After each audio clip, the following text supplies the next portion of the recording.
Adakah doa yang dapat ditujukan kepada seseorang untuk dia membayar hutangnya pada kita? Setahu saya tidak tahu ya, ada riwayat khusus masalah ini. Yang ada riwayat itu kalau kita terlilit utang, gitu kan? Karena Ibnu Abbas mengatakan kalau engkau membaca dalam riwayat sahih, kalau engkau membaca Allahumma kfini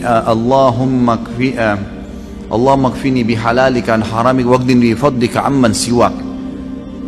Allahumma kfini bihalalika an haramik, ya Allah cukupkanlah aku menikmati yang halalmu dan jauhkan aku dari yang haram.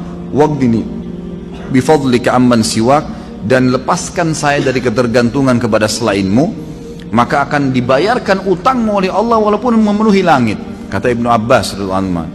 Ini harus diamalkan. Dan ingat, kalau berdoa ikutkan dengan hadis Nabi yang lain riwayat Bukhari, ud'ullaha mukinuna bil ijabah. Berdoa sama Allah diikuti dengan keyakinan penuh Allah akan ijabah. Fa inna Allah la yakbalu ad-du'a min qalbil ghafil. Allah tidak akan pernah terima doa dari hati yang lalai. Doa ya Allah diterima enggak ya? Ragu. Atau sambil berdoa sambil ingat makanan, ingat pasangan, ingat ini, enggak bisa. Harus dengan yakin, gitu kan? Jadi kalau doa untuk buat orang lain bayar, Allah alam, yang saya tahu berdoa kepada Allah bisa, itu bukan mustahil. Pernah terjadi dalam sebuah riwayat yang sahih, Umar bin Khattab pada saat mengirim pasukan di perang Qadisiyah, menembus ya benteng-benteng Persia. Nah, pada saat itu pasukan muslimin yang masuk dari 12.000 orang pasukan ini, itu kan kalau pasukan jihad masuk dan menang, berarti lokasi yang ditembus itu menjadi harta rampasan perang. Jadi miliknya mereka, miliknya mujahid. Jumlah mereka kecil, wilayah Persia besar, gitu kan? Ini kalau dibagi ini luar biasa, gitu. Maka waktu itu mereka sudah mau bagi, tapi sebelumnya minta saran Umar bin Khattab. Umar berpikir, untuk apa mujahid ini nggak butuh sebanyak ini.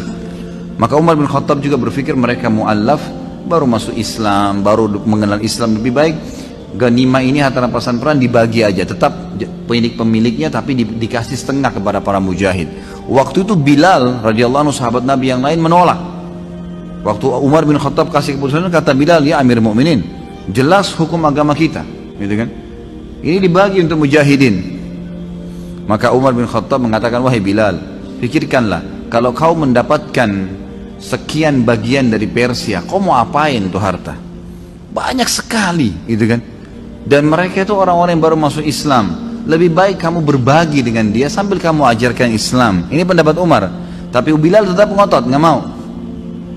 Kata Umar, saya pun meminta tolong kepada Allah agar melunakkan hati Bilal melalui doa malam saya.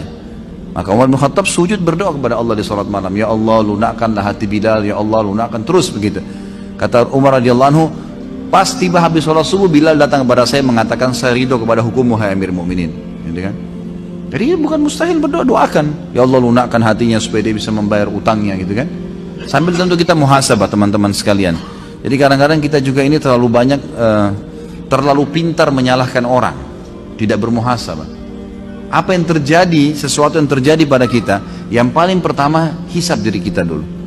Ada masalah apa saya ini? Jangan sampai orang ini gunjing karena saya pernah gunjing orang. Jangan sampai utang ini mungkin saya pernah utang sama orang, saya nggak bayar. Jadi kita muhasabah dulu. Kalau kita sudah tidak temukan variabel kesalahan kita, nah baru gitu.